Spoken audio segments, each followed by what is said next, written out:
মেথি শাক ধুয়ে কেটে নেওয়া হয়েছে। এটা আজকে আলু দিয়ে করা হবে। শুকনো লঙ্কাটা দেওয়া হলো ফোড়ন, আর আলুগুলো দেওয়া হবে।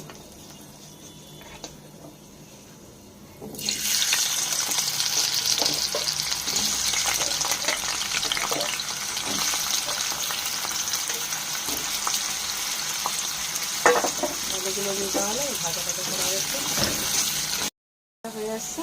মেথি শাকটা দিয়ে দেবো।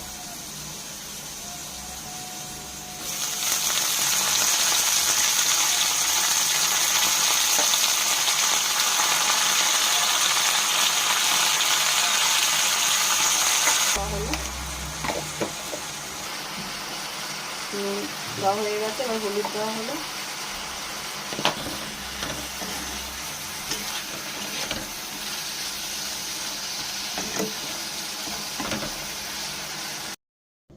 আমাদের আলু মেথি হয়ে গেছে।